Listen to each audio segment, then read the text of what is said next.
कुछ लड़कों को लड़कियों को फंसाना कितना आसान होता है। जैसे ये बिन माँ की गांव में रहने वाली भोली सी लड़की भारती के माँ के जाने के बाद से वो बिल्कुल अकेली हो गई है। उसके पास कोई बात करने को भी नहीं था। इसी बीच फेसबुक पर उसे एक कार्तिक नाम के लड़के का मैसेज आता है। भारती भी उसे अनजाने में रिप्लाई कर देती है और इसके बाद से भारती को कार्तिक से बात करने की ऐसी आदत लगती है कि चाहे वो कुछ भी कर रही हो, लेकिन उसका फोन उसके हाथ में ही रहता था। भारती ने कार्तिक को खुद के बारे में सब कुछ बता दिया था। फेसबुक तक तो सब कुछ सही था, लेकिन फिर एक दिन भारती को एक अनजान नंबर से कॉल आती है, जिसे जब उसने उठाया तो आगे कोई लड़का था। थोड़ी देर बात करने के बाद उसे पता चला कि सामने वाला लड़का कार्तिक ही है, लेकिन भारती के फोन की लो बैटरी होने की वजह से वो उससे ज्यादा बात नहीं कर पाती। जिसके बाद जब उसने घर जाकर देखा तो वहाँ पर एक गिफ्ट रखा हुआ था, जिसे जब भारती ने खोला तो उसके अंदर से एक ब्रांड न्यू मोबाइल निकलता है, जिससे भारती बहुत खुश होती है। लेकिन वो इस बात से अनजान थी कि आखिर इसे भेजा किसने है। भारती को बुरी तरह से फेसबुक पर एक ऐसे आदमी से बात करने की आदत लग चुकी थी, जिसे असल में उसने कभी देखा तक नहीं है। फिर एक दिन भारती अपने घर पर देखती है कि किसी ने उसके लिए एक गिफ्ट भेजा हुआ है, जिसे जब उसने खोला तो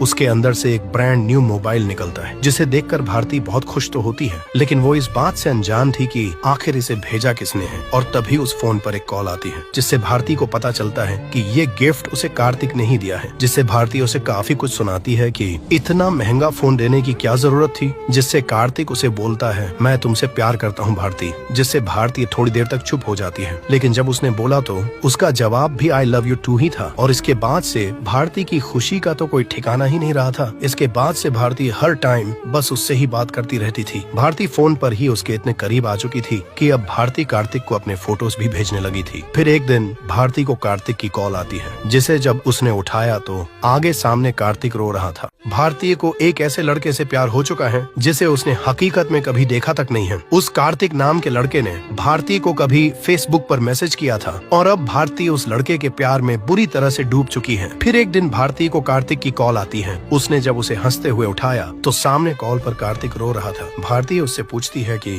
क्या हुआ है बताओ। जिससे कार्तिक उसे बताता है, मेरे घर वाले मेरी शादी करवा रहे हैं, लेकिन मैं सिर्फ तुमसे शादी करना चाहता हूँ। और भारती को बोलता है कि तुम आज शहर को आ जाओ, कल हम कोर्ट मैरिज कर लेंगे। जिससे भारती उससे ये सब सोचने के लिए थोड़ा टाइम मांगती है और कुछ सोचकर वो इसके लिए मान जाती है और कार्तिक से पूछती है, बोलो मुझे अब क्या करना है। कार्तिक उसे बोलता है कि मैं तुम्हारी बस की टिकट बुक करवा दूंगा, तुम आज रात गांव से उस बस में आ जाना। जिसके बाद भारती अपनी पैकिंग करने लगती है और इसी बीच उसकी माँ की तस्वीर नीचे गिरती है, मानो वो भारतीय को शहर जाने से रोक रही हो। लेकिन भारती उस पर ज्यादा ध्यान नहीं देती और उसे उठाकर वापस से अपने बैग में डाल देती है। भारतीय रात को अपने गांव से बस पकड़कर कार्तिक से उतरने की जगह पूछकर सुबह शहर पहुंच जाती है, जहां जब वो पहुंची तब वो काफी खुश होती है। लेकिन जब उसने कार्तिक को कॉल की तो उसका फोन ही स्विच ऑफ आता है, जिससे भारती का मन बैठ जाता है। लेकिन जब उसने दूसरी बार कॉल करने की कोशिश की तो इस बार बेल चल जाती है, जिससे भारती बहुत खुश होती है। लेकिन कार्तिक तो फोन ही नहीं उठाता, जिससे भारती का सर चकराने लगा था। दरअसल भारती शहर में एक ऐसे लड़के के लिए आ गई है जिसे असलियत में उसने कभी देखा तक नहीं है। उनके बात करने की शुरुआत फेसबुक से हुई थी, जिसके कुछ टाइम बाद भारतीय कार्तिक से बेहद प्यार और भरोसा करने लगी थी। और उसी प्यार और भरोसे की वजह से भारती कार्तिक के एक बार बोलने से